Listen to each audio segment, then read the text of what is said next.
আপনারা এখনো যারা লিবিয়া দিয়ে ইতালি আসার চেষ্টা করতেছেন, যাদের এখনো স্বপ্ন রয়েছে, আপনাদেরকে বলবো আপনারা এই চিন্তা ভাবনা, এই স্বপ্ন দেখাটা আপনারা বাদ দিয়ে দিন।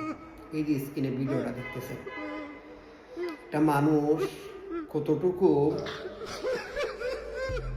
জুলুমবাজ হলে, কত হিংস্র হলে আরেকটা মানুষের উপর এই ধরনের আক্রমণ করে, এই ধরনের নির্যাতন করতে পারে, এই ভিডিওটি না দেখলে আপনারা বুঝতে পারবেন না।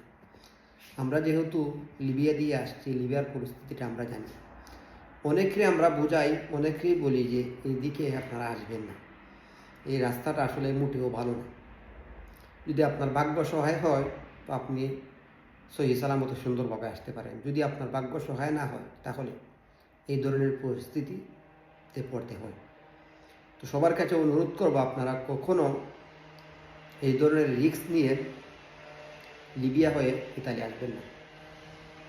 কারণ ইউরোপে আসার জন্য এখন অনেক রাস্তা রয়েছে, অনেক ট্রাভেলস আছে যেগুলা কাজ করতেছে, যেগুলাতে ফাইল জমা দেওয়ার মাধ্যমে অনেক লোক আসতেছে লিগেলিভাবে। তো আপনারা চেষ্টা করুন ওইভাবে আসার জন্য, আর না হয় দেশে আপনারা ব্যবসা বাণিজ্য করেন।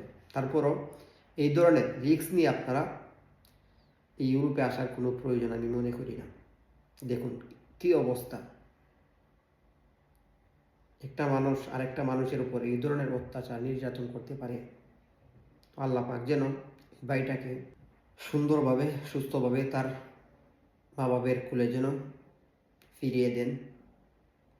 তো সবাই ভিডিওটি বেশি বেশি করে শেয়ার করে দেবেন। সবাই ভালো থাকবেন, সুস্থ থাকবেন। আল্লাহ হাফেজ।